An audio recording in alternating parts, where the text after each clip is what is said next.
De Uninorte Co. No olvides suscribirte a nuestro canal.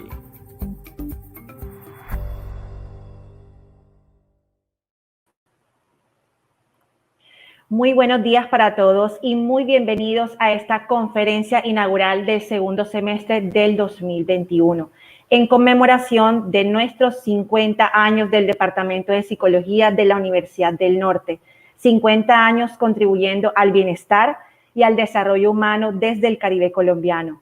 Primero, quiero enviar un saludo muy especial a todos nuestros estudiantes de pregrado, a nuestros egresados, al señor decano Alberto de Castro y a nuestro director de departamento Luis Felipe Zapata y, por supuesto, a todos nuestros profesores y público en general.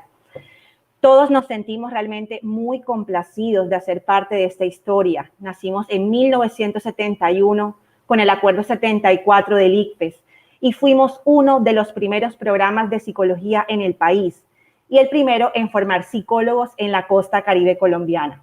Actualmente contamos con más de 3.557 egresados y la posición del Departamento de Psicología en la costa y a nivel nacional se destaca por su calidad investigativa y de formación precisamente con las nuevas generaciones de psicólogos. Esto ha sido posible, por supuesto, gracias al compromiso de muchas personas que incansablemente han estado trabajando por el hacer del oficio de la psicología desde el Caribe colombiano para que tenga ese impacto social significativo y, por supuesto, al mismo tiempo que se mantengan altos estándares académicos e investigativos de corte internacional.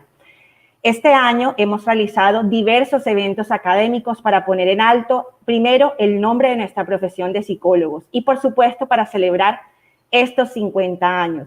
El 25 de marzo estuvimos realizando un evento de psicología que se llamó Retos y Desafíos de la Psicología en el siglo XXI. El 29 de abril estuvimos presentando un webinar de psicología de la salud que se tituló Desafíos contemporáneos y nuevas perspectivas. El pasado 20 de mayo también tuvimos un panel realmente muy interesante sobre la reflexión de lo que realmente nos hace humanos. Y el 8 de julio estuvimos realizando un evento de psicología y de vida cotidiana en tiempos de pandemia. En el día de hoy tengo el gusto de poderles presentar al doctor Telmo Peña, quien nos hablará de los problemas clínicos como problemas sociomorales. Todos sabemos que la psicología clínica ha predominado principalmente una visión psicopatológica.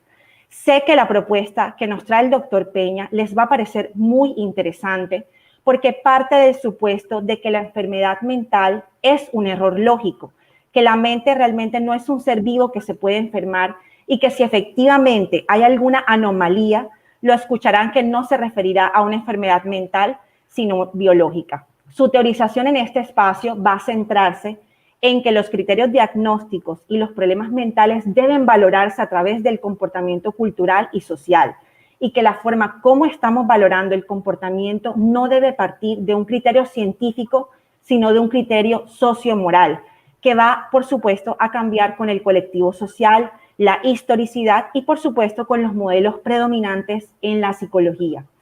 Sé que el doctor Peña considera que la psicología como disciplina tiene una lógica muy diferente a la psicología como profesión y que la preocupación por los campos profesionales es mucho más reciente y que debe involucrar un ejercicio más transdisciplinario con una perspectiva que trascienda esos límites de la dimensión psicológica.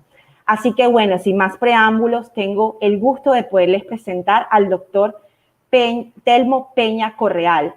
El doctor Peña es doctor en psicología experimental de la Stony Brook University en Nueva York y magíster de la State University of Nueva York, Premio Nacional de Psicología del Colegio Colombiano de Psicólogos, profesor emérito de la Universidad Nacional y cuenta con estudios en filosofía y teología de la Universidad Javeriana. Actualmente es coordinador del énfasis comportamental de la maestría en psicología clínica de la Pontificia Universidad Javeriana.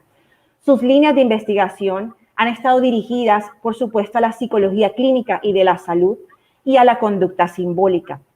Ha recibido diversos reconocimientos como docente excepcional, medallas al mérito universitario, profesor distinguido. Y tengo también el gusto de decirles que ha sido uno de los primeros profesores en la Universidad del Norte por allá en los años 76 en las asignaturas de terapia del comportamiento y análisis experimental aplicado, cuando nuestro decano era el doctor José Luis Torres. Doctor Telmo, muchísimas gracias por haber aceptado esta invitación a participar con nosotros en esta conferencia inaugural conmemorativa de nuestros 50 años del Departamento de Psicología. Muchas gracias, Ana María. Quiero, en primer lugar, agradecer mucho al Departamento de Psicología, a su director, el doctor Luis Felipe, y seguramente a muchas personas que conozco allá de la Universidad del Norte y con quienes en algunos momentos en el pasado hemos compartido espacios académicos y sociales.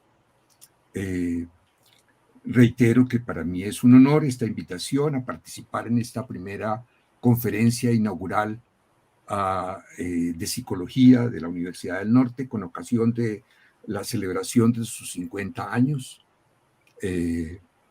Recuerdo muy especialmente que muy recientemente a la creación del programa de psicología se celebró en Barranquilla uno de los primeros congresos nacionales de psicología, por allá en el año 74 tal vez, donde fuimos un montón de personas a participar en dicho congreso. La Universidad del Norte en ese momento todavía era una universidad pequeña, pero muy promisoria para el desarrollo de distintas disciplinas, de distintas áreas, y he visto con mucho interés la forma como la universidad se ha desarrollado y es realmente un punto de referencia entre las universidades colombianas, especialmente de la costa del Caribe. ¿Sí? De nuevo reitero mis agradecimientos por la invitación. No, doctor, realmente para nosotros es un placer que usted nos acompañe. Sé que tiene una presentación preparada para nosotros. Por favor, puede empezar a compartirla y le notificaré en cuanto la estemos viendo, ¿de acuerdo? Ok.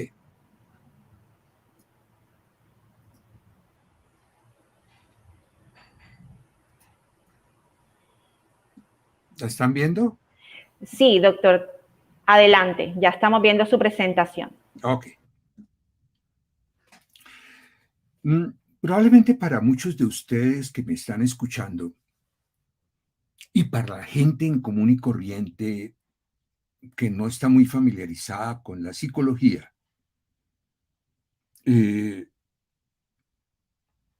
tendrán como imaginario de la psicología, el imaginario más común es que un psicólogo es fundamentalmente un clínico y que la tarea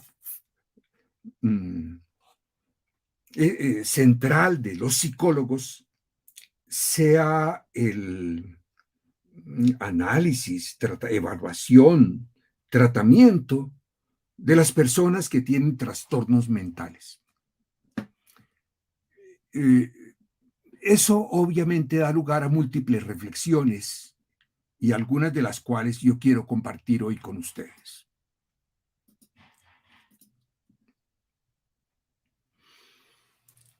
Quiero hacer una primera distinción.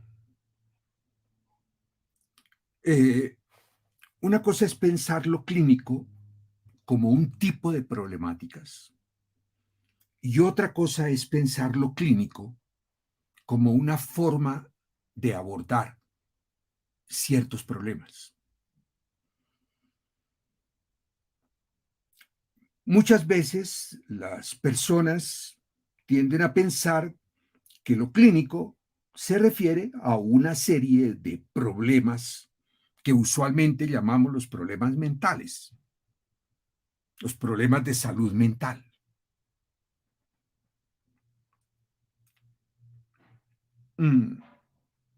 Evidentemente que esa es una idea compartida por muchos, aunque yo tiendo a diferir un poco de esa idea. Evidentemente, un investigador que se dedique a investigar la epidemiología de la esquizofrenia no está haciendo clínica. O un colega que haga talleres de prevención del consumo de sustancias psicoactivas, pues no está haciendo clínica. No está utilizando métodos clínicos. Por eso tiendo más bien a pensar en lo clínico como una forma de abordar ciertos problemas que tienen que ver con el análisis, evaluación e intervención de los casos particulares. Ese caso particular puede ser un individuo, ese caso particular puede ser una pareja, puede ser una familia o un grupo particular que tiene dificultades como grupo. En general, yo prefiero referirme a lo clínico como esa forma de abordar. Fíjense ustedes que en psicología hay antecedentes de eso. Por ejemplo, Piaget. Piaget no fue un clínico en el sentido de que se dedicara a estudiar los problemas de salud mental de la gente. Pero el método que Piaget utilizó para investigar el desarrollo cognitivo de los niños, especialmente de sus hijos, lo llamó un método clínico experimental, porque estaba centrado en el análisis particular de cómo esos niños iban solucionando ciertas tareas y ciertos problemas que permitían o le permitieron a Piaget formular una teoría acerca del desarrollo cognitivo.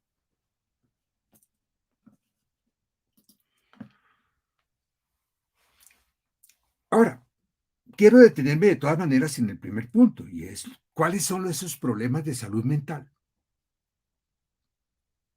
Usualmente, los problemas clínicos en psicología son los problemas de los cuales trata la psicopatología. Fíjense ustedes las palabras que están involucradas en el término psicopatología. Patología hace referencia al estudio de las enfermedades, de los padecimientos. Pathos. Y psico, enfermedades, sería el estudio de las enfermedades de la mente. De hecho, la psicopatología es considerada como el estudio de las experiencias anormales de una persona que son descritas por la observación de otros, lo que llamo aquí heteroobservación, o por la autoobservación. Yo me siento mal, estoy ansioso, estoy triste, y yo soy el que observa y el que experimenta alguna forma de malestar o de sufrimiento. O es determinado por alguien más. Probablemente el muchachito que consume marihuana se siente muy bien haciéndolo, no experimenta malestar por hacerlo, pero eso sí es molesto para sus papás o para sus profesores en el colegio o para alguien más, quienes a partir de esa heteroobservación determinan que la persona tiene alguna forma de comportamiento, comillas, anormal. De hecho, se considera usualmente que cualquier conducta que cause malestar, impedimento, inhabilidad,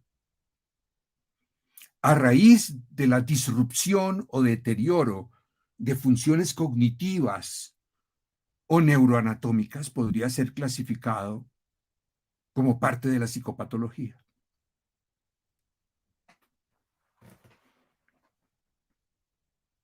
Usualmente se distinguen dos tipos de problemas a grandes rasgos.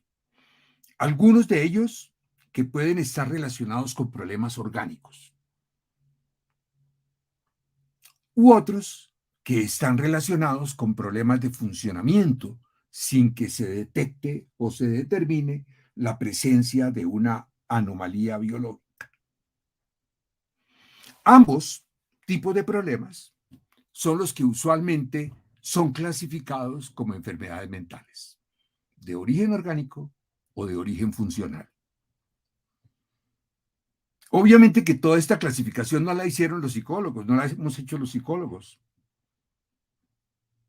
la han hecho los psiquiatras, con una perspectiva médica.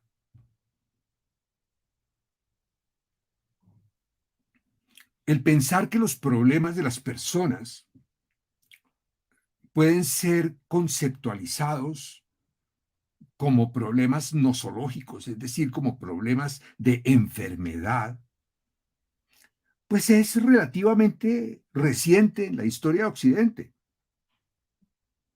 Apenas al final del siglo XVIII, finales del siglo XVIII, comienzos del siglo XIX, fue conformándose esa idea de la enfermedad mental. Y se desarrolla en la psiquiatría. No es parte de la psicología. Estudiar psicopatología no es estudiar psicología.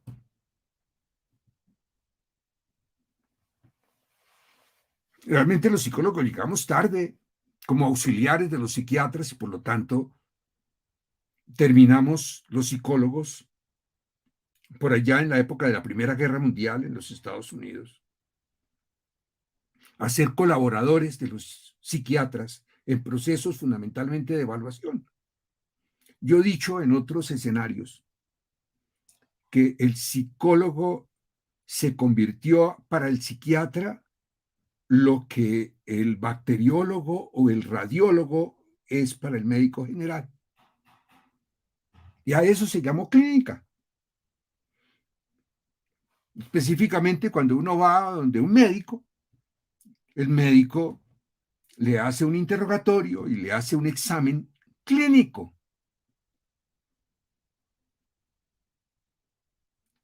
Entre paréntesis, no todos los médicos hacen clínica y no dejan de ser médicos.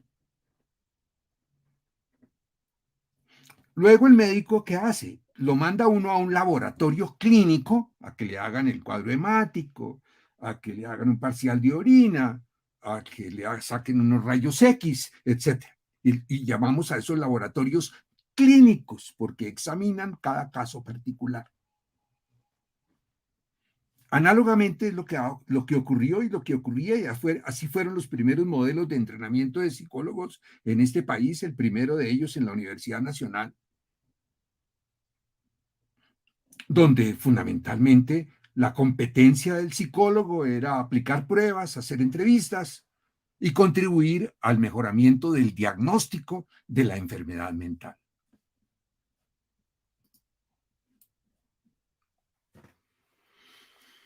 Usualmente, ser sano mentalmente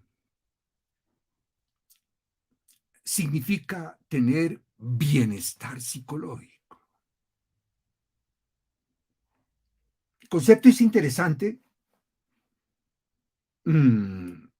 aunque yo pienso que se requiere trabajar mucho sobre la forma de conceptualizar ese bienestar. En algunos casos, el bienestar psicológico hace referencia simplemente a la ausencia de trastornos o enfermedades mentales. Fíjense ustedes que de todas maneras se mueve eso en la lógica médica, en la lógica patológica. De una forma más positiva, podría decirse que tener bienestar psicológico sería ser estable emocionalmente, tener buenas relaciones con los demás y responder adecuadamente a las demandas que ocurren en la vida. Difícilmente alguien podría estar en desacuerdo con eso. Lo que pasa es que cuando lo concretamos en particular, pues habrá muchas diferencias, como trataré de mostrarles.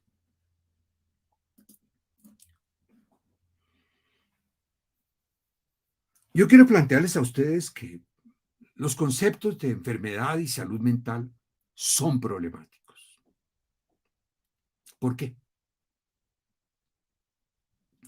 Afirmar que hay un problema de salud mental es afirmar que una persona presenta comportamientos que son problemáticos para alguien.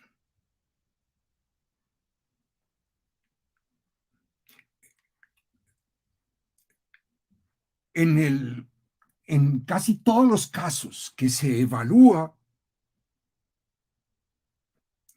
a una persona, se la evalúa a partir de lo que hace o deja de hacer, o sea, a partir de su comportamiento. Y es la presencia de ciertos comportamientos de las personas las que terminan definiendo el que a una persona se la diagnostique con una u otro trastorno. Y buscamos el DSM-5 o buscamos el CIE 10 u 11 para ver cómo encuadra esos síntomas de la persona o esas conductas que la persona presenta en alguno de esos cuadros clínicos. Sin embargo, el centro de lo que yo les quiero plantear es que los criterios con los cuales se determina que un comportamiento es problemático, primero no son criterios biológicos. Así luego se encuentre que hay algún problema biológico, pero eso no es lo que determina, ni siquiera en casos como la esquizofrenia, que hay un trastorno mental. Tampoco son criterios psicológicos, porque entre otras, la disciplina psicológica, la ciencia psicológica, no me da a mí criterios de normalidad o anormalidad. La psicología como ciencia no incluye el estudio de lo patológico, psicológico si lo hubiera.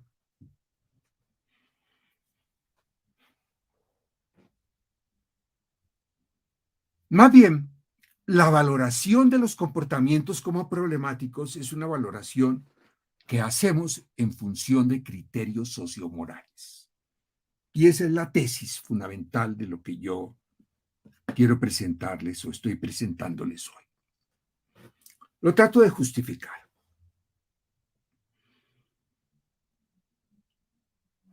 Cuando hay una enfermedad, el término enfermedad hace referencia a la presencia de algún tipo de anomalía biológica.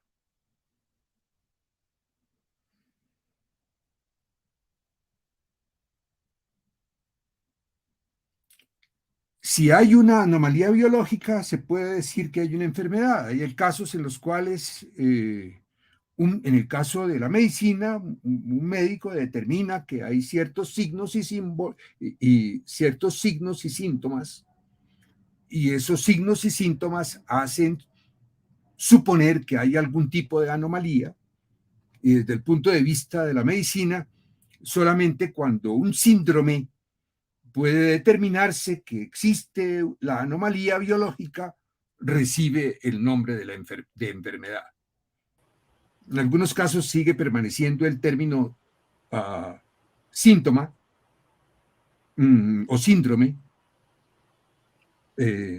aunque hoy en día se sabe cuál es la anomalía existente, como puede ser el caso del SIDA. Pero cuando apareció el SIDA, había una serie de signos y síntomas cuya causa no estaba claramente determinada. Doctor Peña. Sí. Por favor, levante un poco más su cara para que el público pueda verlo todo el tiempo. Muchísimas gracias. Ahí lo estamos viendo muy bien. Gracias. Okay. Desde esa perspectiva, fíjense ustedes que en el caso del COVID, que significa coronavirus disease, ya tiene el título de enfermedad, porque claramente la causa o la anomalía biológica está claramente establecida. Eso no es lo que ocurre en el caso de la psicopatología.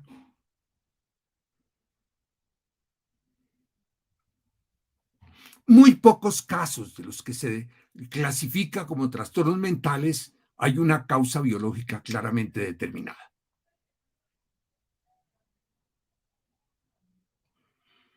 Y mi planteamiento es que en esos casos, pues lo que hay es una enfermedad biológica, no mental.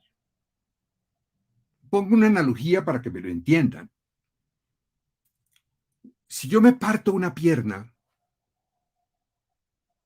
seguramente voy a cojear, pero la enfermedad no es la cojera, es la fractura de la pierna o es el rompimiento de unas fibras musculares en mi pierna. Esa es la anomalía biológica, esa es la enfermedad que tiene unas consecuencias en mi comportamiento. Voy a cojear. Probablemente si hay una alteración en el sistema nervioso, seguramente pueden alterarse funciones cognitivas, puede alterarse el comportamiento de la persona, pero el problema en ese caso, pues es una enfermedad biológica que tiene consecuencias en el comportamiento. Como muchas enfermedades biológicas tienen consecuencias en el comportamiento y no vamos a decir que por esa razón es una enfermedad mental. Si yo como algo que me sienta mal, es posible que después de eso adquiera una aversión a eso que comí y que me sentó mal. Pero yo no puedo decir que esa aversión a eso que yo comí y me sentó mal sea una enfermedad mental, pero obviamente es un cambio en mi comportamiento de consumo de alimentos. La enfermedad en ese caso fue la infección estomacal.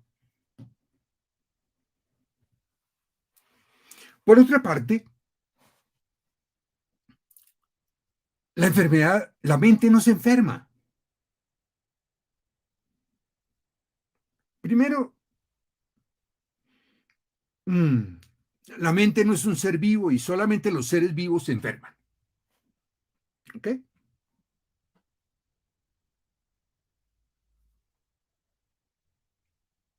Además,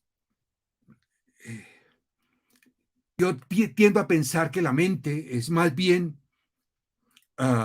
un concepto que hace referencia a la individualidad de cada uno y que por lo tanto es una construcción ontogenética, es decir, en el transcurso de la vida de una persona que tiene como referentes necesarios lo biológico y lo sociocultural. Para decirlo en forma coloquial, si yo tuviera otra dotación genética distinta a la que yo tengo, y yo hubiera crecido en otra cultura o en otra época o en otro medio, que mis papás hubieran sido distintos y hubiera ido a colegios distintos y hubiera tenido una formación distinta, yo como individuo sería diferente. Si quieren decirlo así, tendría una mente distinta. ¿Cuál es la correcta? ¿La que tengo? ¿La que hubiera podido tener en otro momento, con otros papás, en otra época? Cualquiera.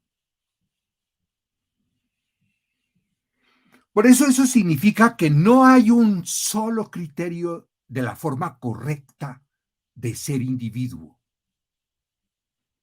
Y que los criterios de lo que es aceptable o no aceptable varían según la época y el colectivo social al que uno pertenece.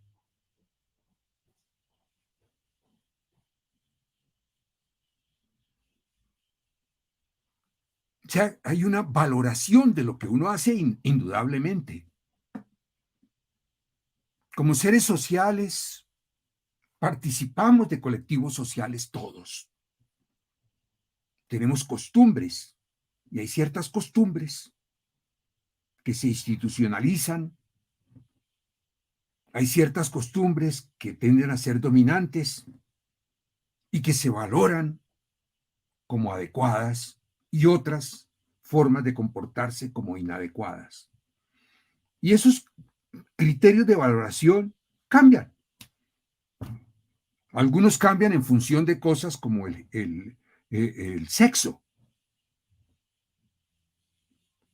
con la edad,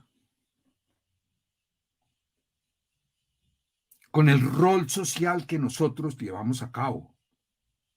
Son muy variables. Eso no quiere decir que no haya problemas de vida.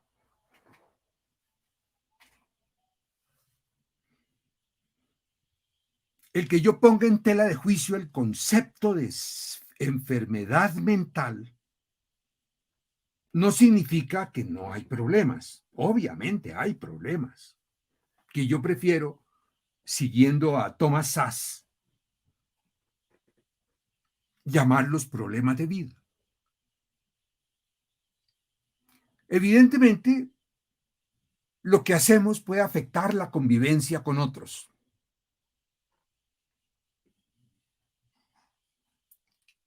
Y cuando afecta la convivencia con otros, son usualmente los otros los que valoran negativamente lo que hacemos, con los criterios sociales que ellos tienen. O también lo que hacemos puede no corresponder a las expectativas propias o de otros, y entonces ya puede ser una valoración que hacemos nosotros mismos de nuestro comportamiento, con base en ciertos criterios de la forma como hemos nosotros sido socializados. O lo que hacemos o dejamos de hacer dificulta responder a las demandas sociales, ya sea educativas, laborales, interpersonales, etc. Esto usualmente se manifiesta en forma de sentimientos morales.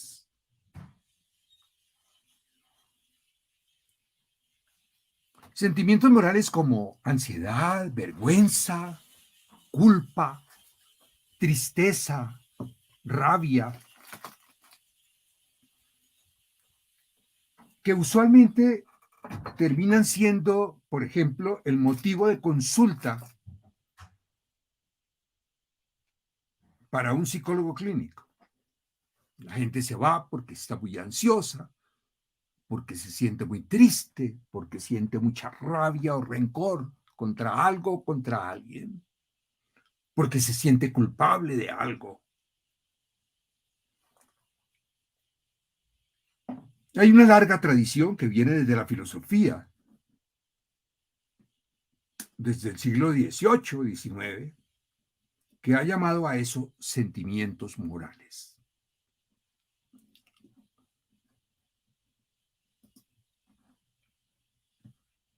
Y quiero elaborar un poquito sobre esto. Para hacerlo, hago una pequeña discreción acerca de lo que es la ideología. Usualmente las ideologías son representaciones colectivas de la forma de vida de un colectivo social.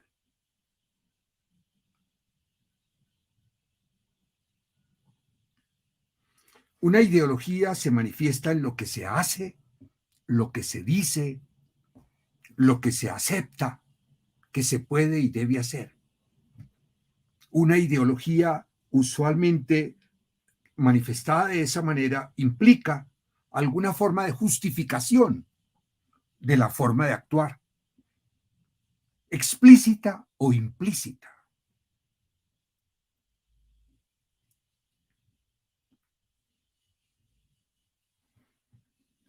A veces ni siquiera tenemos que justificarlo, es que es así.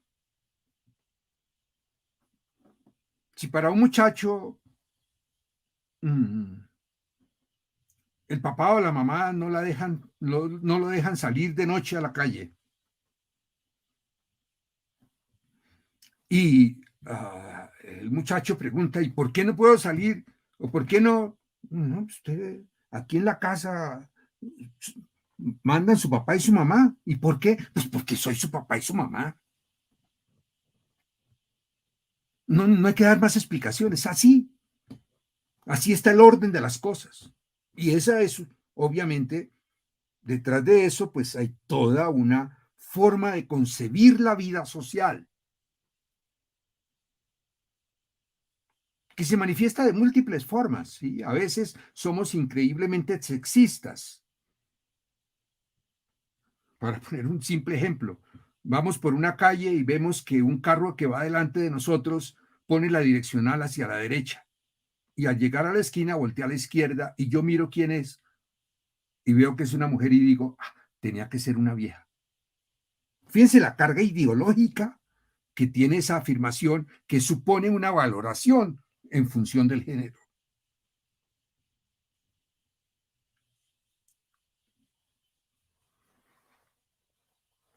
Evidentemente, las ideologías tienden a ser justificadas socialmente. Muchas veces, por ejemplo, la religión se convierte en una forma de justificación de un estado de cosas particular, de una forma de vida específica. Las leyes, las normas, también implican un tipo de justificación y a veces institucionalización y solidificación de una forma de hacer las cosas. Los reglamentos de la universidad, los reglamentos que rigen nuestra profesión, etcétera, son una forma de justificar una forma particular de hacer.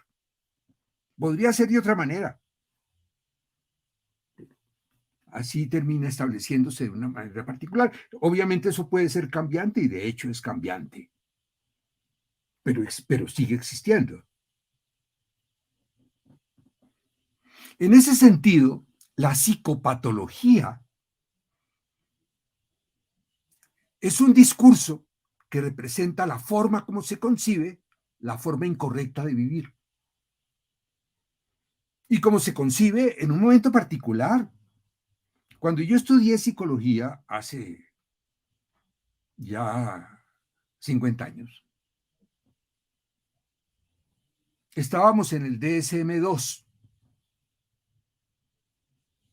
Y en el DSM-2 aparecía el homosexualismo como un trastorno mental, es decir, como una enfermedad mental.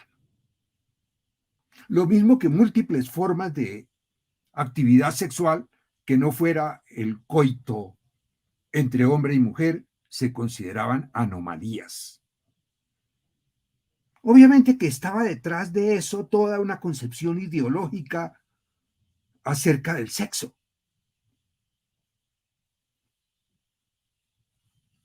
Eso terminó de desaparecer en el DSM-4 y hoy en día no existe. Pero también aparecieron otras. En el DSM-4 se inventaron el trastorno de hiperactividad y déficit de atención. Uno de los psiquiatras que contribuyó a la creación de ese cuadro clínico después se arrepintió y señaló cómo fue que crearon ese cuadro clínico.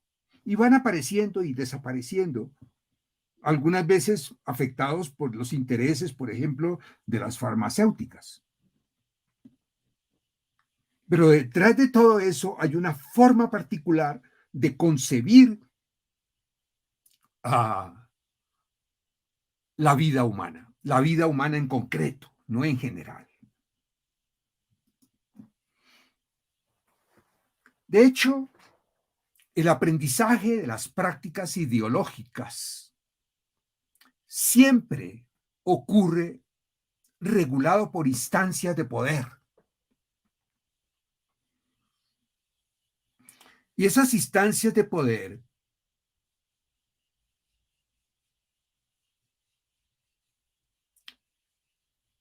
moldean, instruyen, corrigen, advierten, alientan, prohíben y justifican lo que se dice y lo que se hace en circunstancias.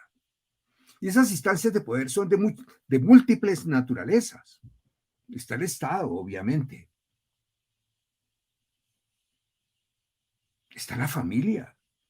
Los papás son instancias de poder. Están los maestros, son instancias de poder. Y de hecho, los profesionales de la llamada salud mental, como los psicólogos o los psiquiatras, terminamos siendo agentes sociales que moldeamos, intervenimos, instruimos, corregimos, advertimos, prohibimos, sancionamos lo que se dice y se hace.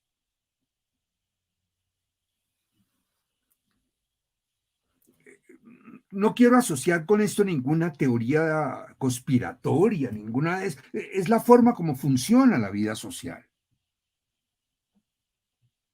Porque la vida social es compartida. Es una práctica social compartida y esa práctica social tiende a mantenerse y por eso genera estructuras de poder y sanción de diferente orden y se reproduce y también cambia. De hecho, al aprender,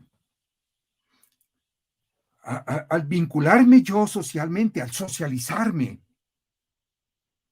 aceptamos que el mundo es tal como nos lo han mostrado en la práctica. Aprendemos que el mundo es así, que así son las cosas, ¿sí? ¿Por qué le hago caso a mi mamá? Pues porque mi mamá. ¿Por qué mi mamá usa faldas? Pues porque es mujer. Como dirían los gringos, that's the way it is.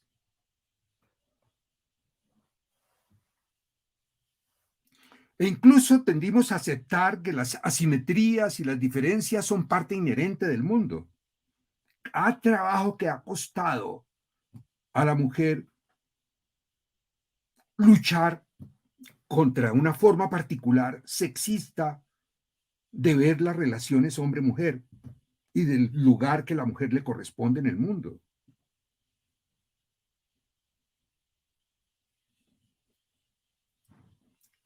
Y dice, no, es que eso no es natural. Fíjense toda la discusión actualmente sobre lo que es la familia. Nosotros aprendimos que una familia está compuesta por hombre y mujer y así está consagrado en la Constitución. Pensar que una familia pueda estar constituida por dos padres del mismo sexo y que tengan hijos, eso como que no cuadra.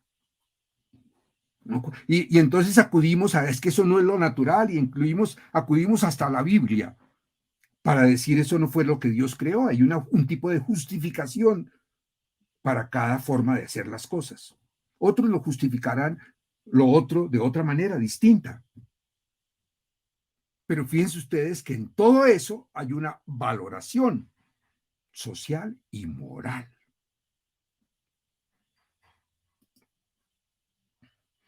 De esa misma manera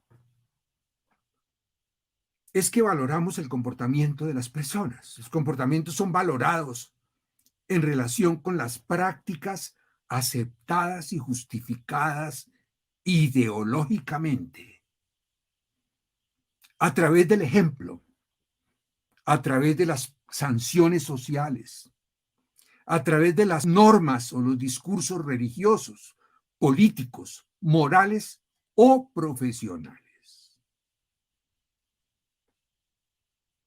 De hecho, yo tengo la idea,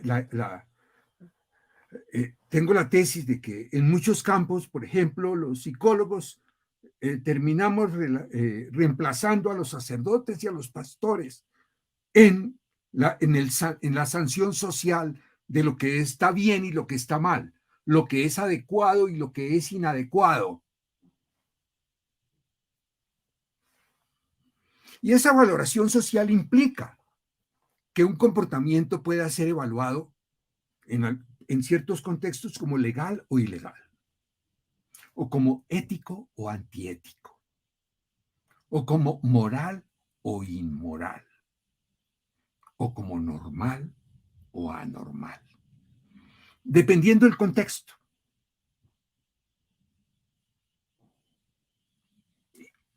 Evidentemente, incluso, pues, si a mí me invitan a una comida elegante y no como el alimento adecuado con el tenedor que corresponde, me van a mirar feo.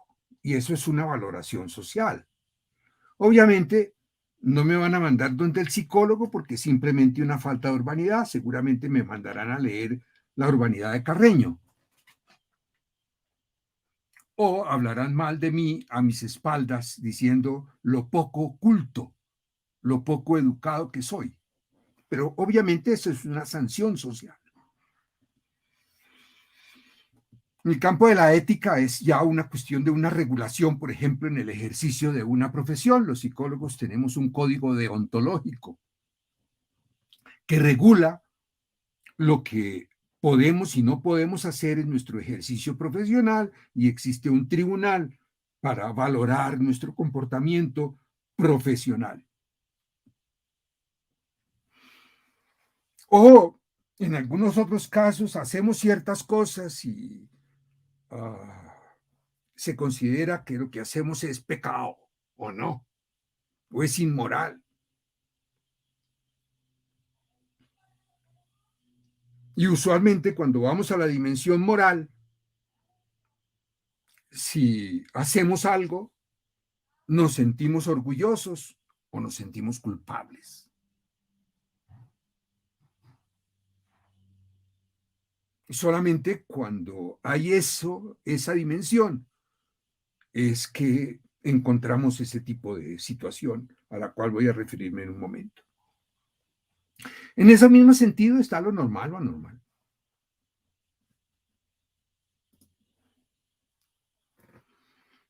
Los criterios morales, de hecho, son formas de reaccionar y actuar ante lo que puede ocurrir, ha ocurrido o le ocurre a otros. Y en último término, a nosotros mismos. Entonces, fíjense ustedes lo que quiero decir. Los criterios morales son formas de reaccionar y actuar ante el comportamiento propio o ajeno, ya sea como consecuencia de los actos propios o de lo que le acontece a otros como resultado de los actos de terceros.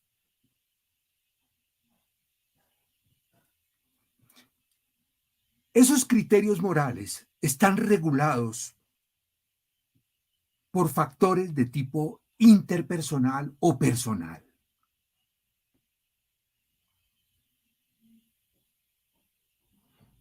Esos criterios morales se desarrollan en eso que en el lenguaje ordinario, en el lenguaje común, a veces llamamos la voz de la conciencia.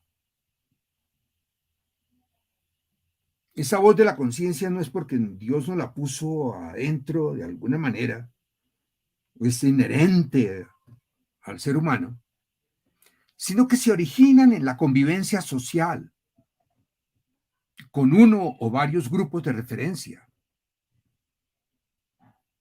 Y los criterios morales, a diferencia de los éticos, siempre son específicos a cada persona o individuo. Así sean aprendidos con los otros. Así buena parte de mis criterios morales yo los hubiera aprendido primero con mi papá, con mi mamá, en mi familia, en el colegio, con mis amigos, con mi mujer, en la iglesia. Fui desarrollando una forma particular de valorar el comportamiento mío en relación con los otros y el comportamiento de los otros en relación conmigo.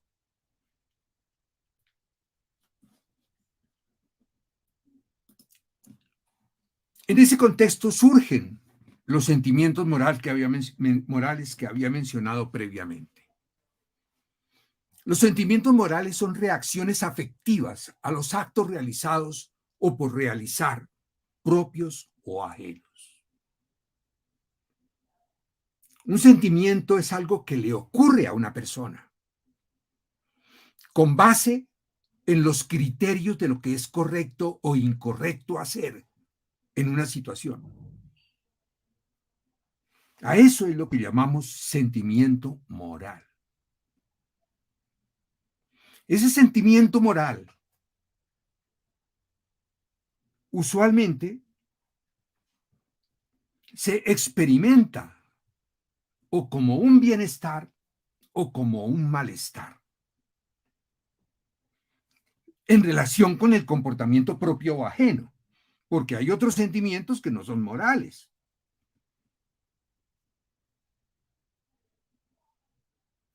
La semana pasada tuve dolor de muela y me sentía mal. Me sentía que no podía hacer eso. No es un sentimiento moral, es un sentimiento que surge de un malestar biológico. El sentimiento moral surge de la forma como valoramos el comportamiento propio o ajeno, que aprendimos con los otros, en nuestra interacción con los otros, con las otras personas, especialmente con las personas importantes, con los grupos de referencia a los que hemos pertenecido, etc. Y son variables de persona a persona. No todos tenemos los mismos sentimientos morales.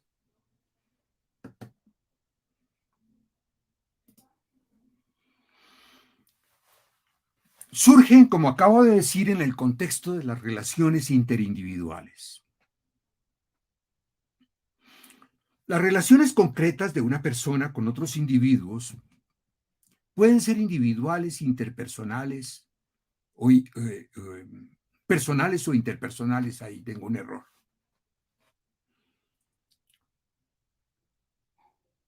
Y es en el contexto de las relaciones de un individuo con los otros que surgen eso que llamamos problemas clínicos.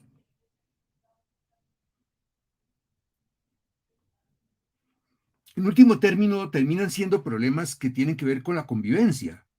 Y la convivencia porque no hay una forma compartida de valorar el comportamiento particular o porque el comportamiento se aleja de la forma como es valorada.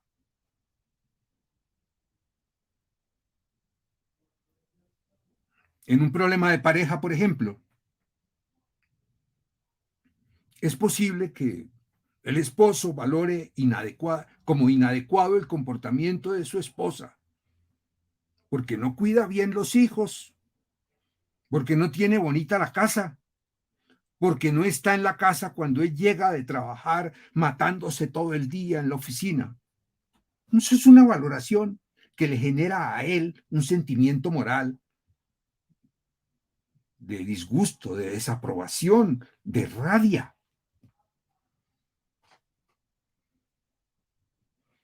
Que probablemente corresponda a una valoración.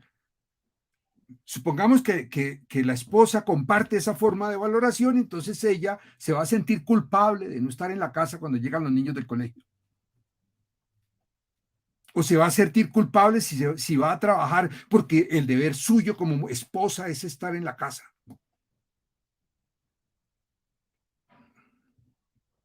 Es posible que la mande a ella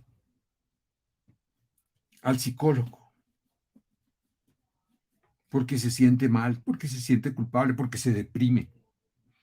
En el fondo, porque tiene cierto tipo de sentimientos morales, porque lo que hace no corresponde a una forma particular de valorar su comportamiento como mujer.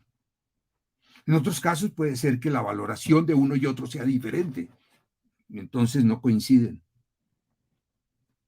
Y probablemente hay un problema de pareja. En ese sentido, es que digo yo que los problemas clínicos son problemáticas porque son problemas morales, en el sentido en que dichas, lo llamo así, microcontingencias, es decir, dichas relaciones interindividuales, generan sentimientos morales de malestar. Si no hay alguna forma de malestar, no se acude a un servicio profesional. A veces las personas tienen múltiples formas de malestar, pero tienen recursos en la vida cotidiana, fuentes de apoyo, que les permite reducir su malestar. Algunas veces, por ejemplo, acuden a la iglesia y allí encuentran una justificación ideológica de su estado de cosas para aliviar su malestar y aceptar y vivir de una forma correspondiente al plan de Dios. ¿Cómo se solucionan esos problemas usualmente? Yo creo que la mayor parte de las veces las personas intentan solucionar sus problemas de vida con base en sus recursos disponibles, utilizando el acuerdo, en otros casos la coerción, la autoridad, la sanción. De los agentes normales, es decir, los papás, los maestros, los sacerdotes, los amigos, el jefe de uno. Yo diría que en una buena proporción eso es suficiente, pero sin embargo en cada colectivo social hay agentes institucionalizados para evaluar e intervenir sobre ese tipo de problemas. Está la escuela en primera instancia, para no hablar de la familia. Está la religión, está el Estado. Y obviamente están las profesiones de ayuda.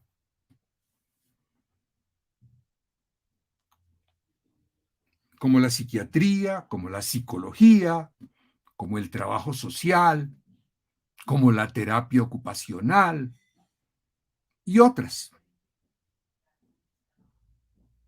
que somos agentes institucionalizados para trabajar sobre ese tipo de problemas cuando las personas no los pueden solucionar con los recursos usualmente disponibles en la vida cotidiana de las personas.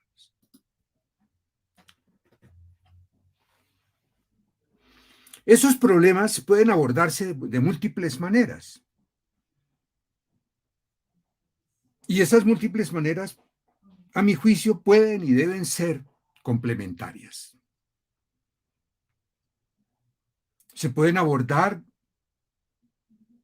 con métodos y procedimientos sociocomunitarios. Se pueden abordar con procedimientos educativos, taller, de prevención, etcétera. O se pueden abordar clínicamente. Y aquí vuelvo a una de las primeras diapositivas que les presentaba, en que lo clínico como una forma particular de abordar ciertos problemas. Por eso, reafirmo la idea que planteaba inicialmente de considerar lo clínico fundamentalmente como un método o manera de abordar ciertos problemas y no por los problemas. De hecho, no hay ningún problema que sea por su propia naturaleza clínico si ustedes me han seguido el hilo de mi discurso. De hecho, fíjense ustedes el origen de lo clínico. Evidentemente, lo clínico o la clínica surge en el contexto de la atención médica. La palabra clínica viene del griego kliniké, que se llamaba a la práctica médica de atender a los pacientes junto a la cama, en la cama. El término clínico viene de una palabra latina, clinis, que significa cama, diván. De hecho, en español tenemos palabras que tienen esa misma raíz. Uno se reclina, la misma raíz de clinis. De hecho, la palabra clinis, en su origen primitivo, tiene que ver con la rodilla, de doblar la rodilla. Los médicos que atienden al paciente individual junto a su cama son los clínicos. Por eso, hoy en día, por extensión, el médico hace clínica cuando evalúa, diagnostica e interviene los casos particulares. Como les decía, todos los usos del término clínico tienen que ver con el análisis, evaluación e intervención de problemas particulares, ya sea de una persona, de una pareja, de una familia, de un grupo, etc. Pero que se ha utilizado en diferentes escenarios, diferentes tipos de problemas, diferentes escenarios, diferentes objetivos. Yo puedo ver aquí cerca, en el barrio donde yo vivo aquí en Bogotá, y me encuentro con un establecimiento que dice Clínica del Vestido. ¿Eso qué quiere decir? Que allá le hacen a uno el vestido a su medida, o si uno se engorda mucho, se lo arreglan a su medida. Es decir, le atienden el caso particular. No es una fábrica de vestidos, no es una clínica del vestido. Doctor Peña. Sí. Nos quedan 10 minutos para que pueda finalizar su intervención. Ya tenemos bastantes preguntas en el chat para poder proceder con ellas, ¿de acuerdo? Perfecto, ya voy a acabar. Tranquilo, adelante. Y así en otros escenarios. A veces en las empresas hacen un ejercicio clínico con respecto de una problemática particular que se está dando en la empresa.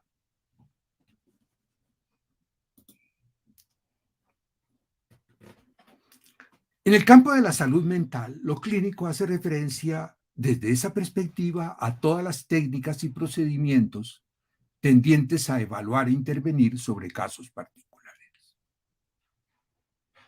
La unidad de análisis es el caso: persona, pareja, familia, etc. Las técnicas clínicas son usualmente la entrevista, la observación, el autorregistro, los cuestionarios, los test, las técnicas clínicas de evaluación, y las técnicas de intervención clínica son, en el caso nuestro, psicoanálisis, psicoterapia, la terapia del comportamiento, la terapia cognitivo-conductual, la terapia sistémica, la consejería, etcétera. Son todas técnicas clínicas de intervención. Aquí no digo nada si sirven o no sirven, etcétera, pero son técnicas clínicas.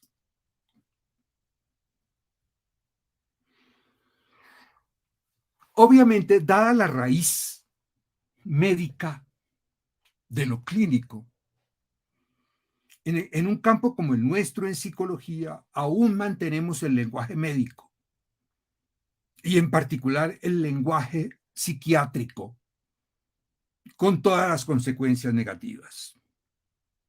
Por ejemplo, seguimos hablando de pacientes. Yo trato de enseñarles a mis estudiantes que se refieran a ellos como consultantes, no como pacientes. Y seguimos hablando de cuadro clínico, y seguimos hablando de síntomas, síndromes, trastorno. Incluso el mismo uso de la palabra terapia, que implica también la posibilidad de curación, son todos términos médicos. Por lo tanto, tendemos a ver todo problema de vida como un problema de salud. Fíjense, hasta el punto que nosotros, para poder trabajar en el campo clínico, tenemos que registrarnos en una Secretaría de Salud, en un sistema de salud completamente medicalizado. O sea, subordinamos toda nuestra práctica a los sistemas de salud y a la forma médica de conceptualizar los problemas. Una implicación que tiene eso para nosotros, los psicólogos, es terminar considerando que nuestro ejercicio es paramédico.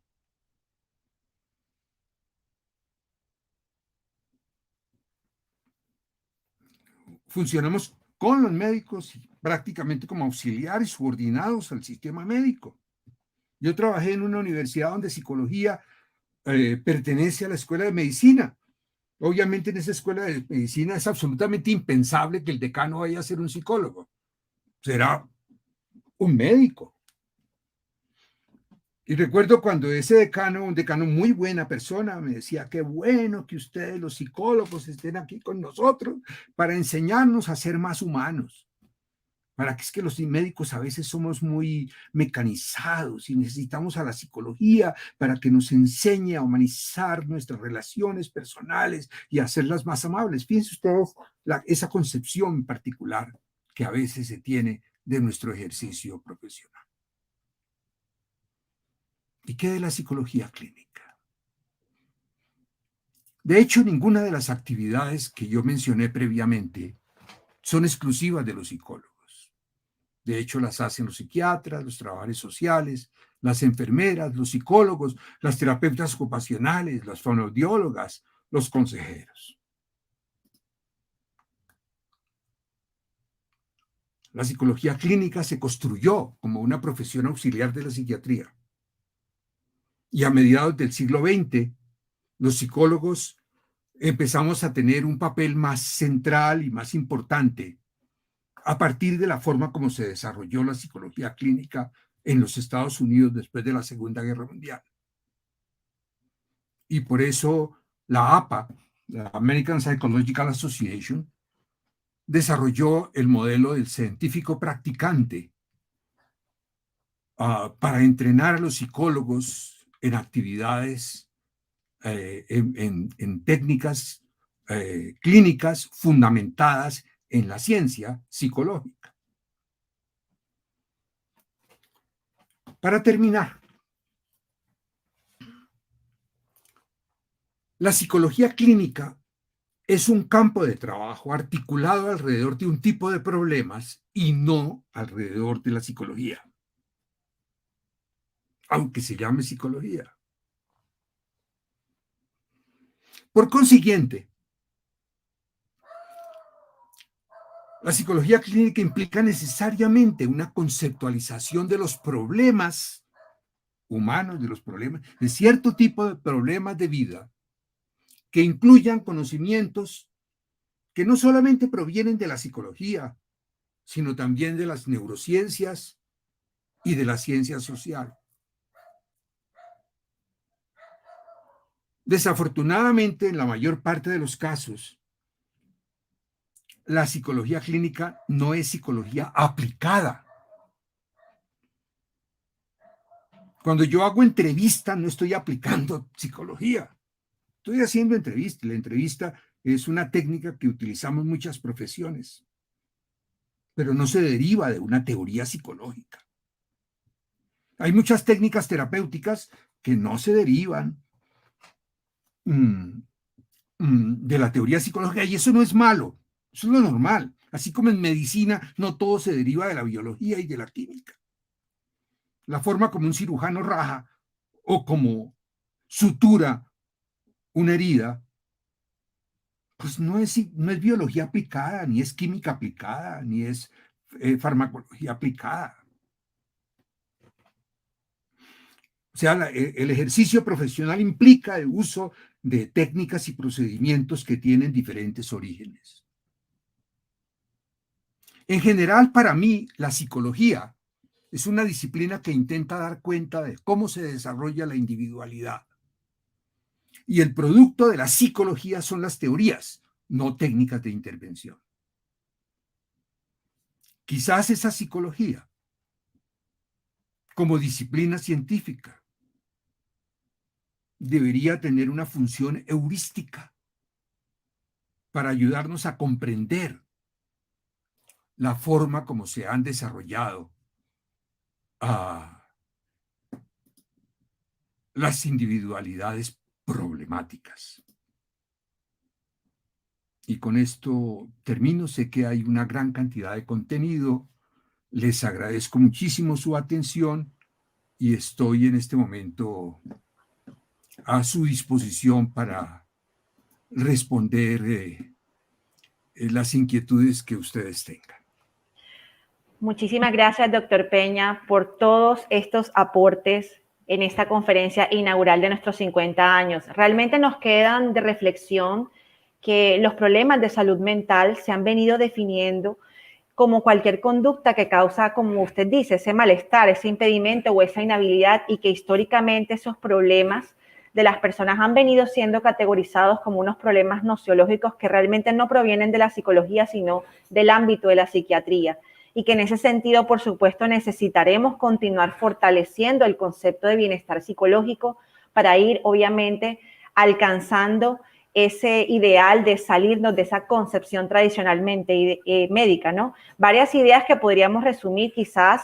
Está también que, bueno, afirmar que un problema de salud mental es lo equivalente a afirmar que una persona pues tiene comportamientos problemáticos para alguien, y que la enfermedad realmente es una anomalía biológica y no estaríamos hablando propiamente de enfermedad mental, sino biológica.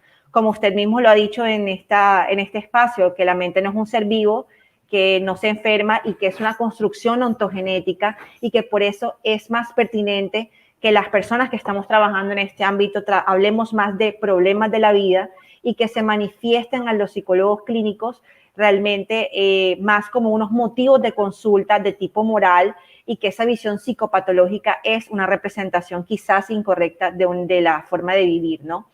Realmente estos problemas clínicos, desde este punto de vista que usted nos plantea, que es muy interesante desde el punto de vista moral, debido precisamente por esas relaciones interindividuales, están generando obviamente un malestar, y por eso ellos están acudiendo a nuestros servicios profesionales.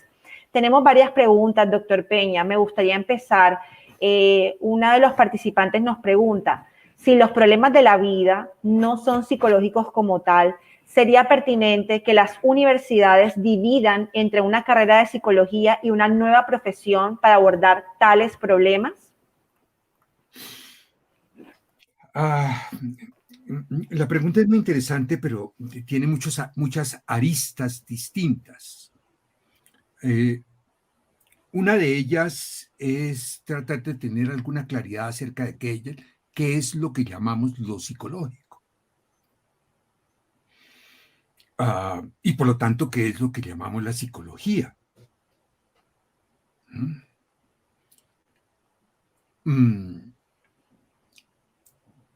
Para mí personalmente, la psicología primariamente es una disciplina, es un campo del conocimiento. Y lo psicológico corresponde a una dimensión específicamente y principalmente de lo humano. No todas las dimensiones humanas son psicológicas. Esa dimensión psicológica tiene que ver usualmente lo que en el término del lenguaje ordinario llamamos como sentir, pensar, querer, esperar, percibir, aprender, reflexionar. Ese tipo de cosas constituyen el dominio de lo que una psicología debe dar cuenta. ¿Ok?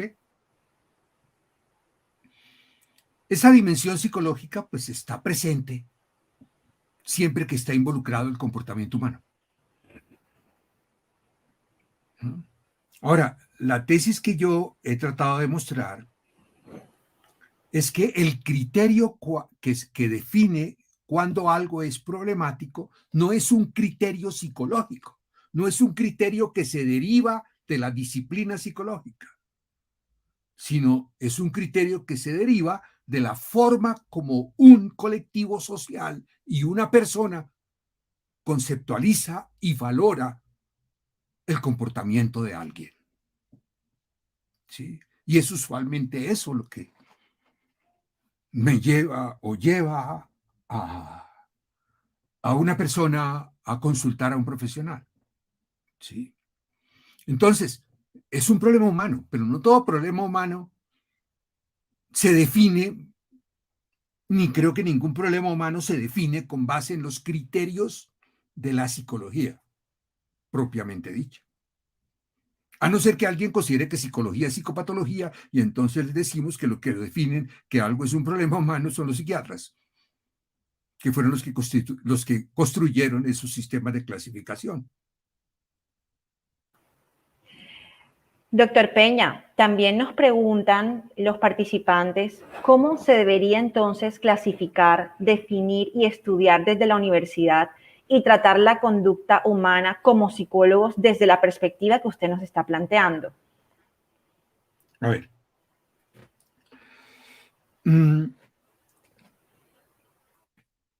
Si tiene sentido lo que yo estoy planteando, y estamos pensando en formar profesionales que presten un tipo de servicio particular, etcétera. Debería haber una buena formación acerca del tipo de problemas que usualmente constituyen la demanda para los psicólogos. Y desde ese punto de vista, ese análisis de esa problemática trasciende la psicología. Pasa por la psicología, pero trasciende a la psicología. Lo cual implica que la conceptualización de los problemas involucre elementos que provienen de la psicología y de las neurociencias y de la ciencia social, etcétera. Voy a poner simplemente un ejemplo. Si alguien va a trabajar con personas que abusan del consumo de sustancias psicoactivas,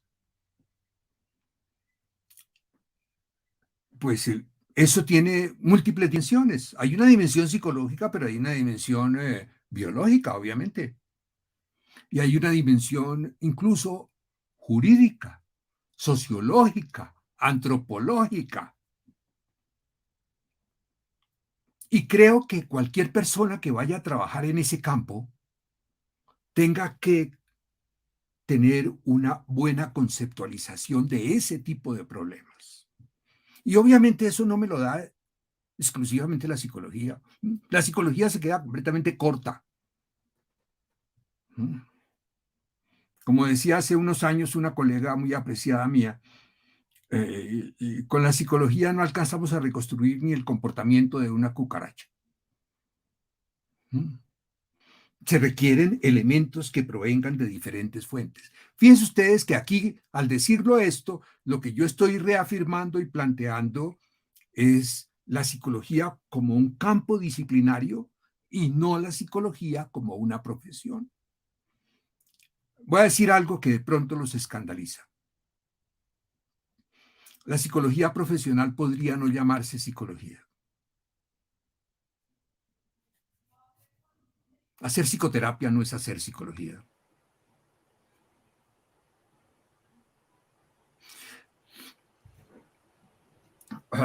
Mi esposa es terapeuta ocupacional. Trabaja con niños. Hace evaluación, aplica test, hace intervención con problemas de la conducta de esos niños.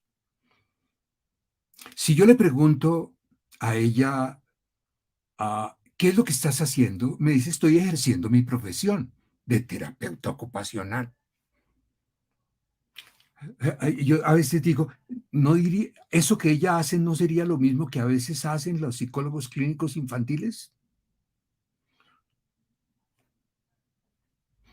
Y si yo le pregunto a un psicólogo clínico infantil qué está haciendo, me dice, estoy ejerciendo mi profesión de psicóloga clínica. Por eso, en último término, me parece que es una cuestión de nombre. No es una cuestión de esencialista, de que esto es psicología. Al fin de cuentas, como también lo señalaba previamente en una reunión con algunos de ustedes, la lógica de las profesiones es la lógica de la división social del trabajo, no es la lógica de las disciplinas. Fíjense ustedes en el campo organizacional. ¿Qué es lo que hace un psicólogo en el campo organizacional? Es exclusivo de los psicólogos. Inclusive los cargos que ejercen los psicólogos organizacionales a veces los ejercen los administradores de empresas, expertos en recursos humanos, o los ingenieros industriales, o los abogados laboralistas. Y cuando lo hace el ingeniero industrial dice, pues yo estoy ejerciendo mi profesión. Y cuando lo hace el administrador dice, yo estoy ejerciendo mi profesión. Por eso, pues si quieren, pues está reglamentado, conformamos un gremio, estamos reconocidos socialmente, hay una serie de funciones definidas por la ley, etcétera, y eso es lo que llamamos psicología desde el punto de vista profesional, que no es lo mismo que la psicología en tanto que disciplina. Bueno, doctor Peña, creo que tenemos muchas preguntas. Voy a finalizar con esta última porque ya se nos está acabando el tiempo. Pero Janet V nos pregunta, desde su perspectiva, ¿cuál sería el paradigma sobre el que se asienta el análisis de la psicología clínica? Y la profesora Mayilín Moreno, en ese mismo sentido, también le pregunta, ¿qué es hacer psicología desde su perspectiva? A ver, el término paradigma es un término también bastante variado en su significado. El que puso de moda el término paradigma fue Thomas Kuhn en su libro sobre las revoluciones científicas. Y en el librito de Thomas Kuhn hay 14 significados de la palabra paradigma. Voy a usar solamente uno. Ejemplar, modelo.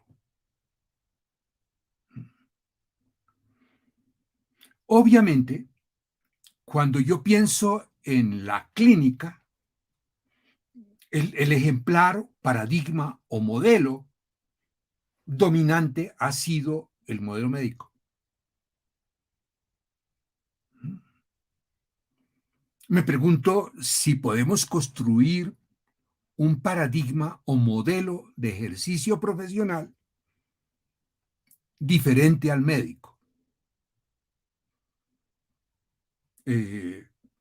Reconozco todas las dificultades prácticas en lograrlo porque el ejercicio profesional se ha hecho sobre el paradigma del ejercicio médico.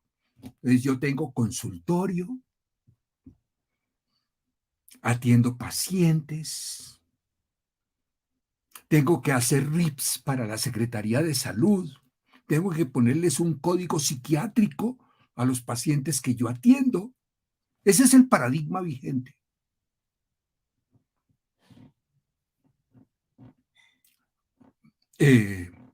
La misma jerga que utilizamos muestra ese tipo de paradigma.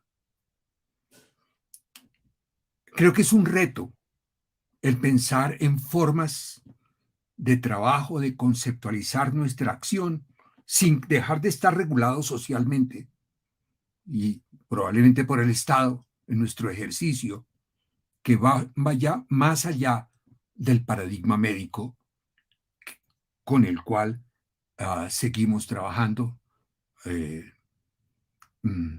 para bien o para mal, al margen de eso y sin juzgarlo. Pero me perdí de la segunda pregunta. Sí, la profesora Mayilín Moreno quiere saber precisamente qué es hacer psicología desde su perspectiva. Ok, bueno. Para mí, primariamente, en el sentido de lo que yo he planteado, hacer psicología es análogo a lo que sería hacer biología o hacer física o hacer sociología o hacer antropología, al margen de si es ciencia natural o ciencia social. ¿Qué sería qué? Producir conocimiento sobre un campo particular de fenómenos. Hacer psicología es investigar. Hacer psicología es escribir, es producir teorías, formas de comprender el fenómeno psicológico. Sustentar las teorías con base en la investigación empírica, eso sería hacer psicología, estrictamente hablando.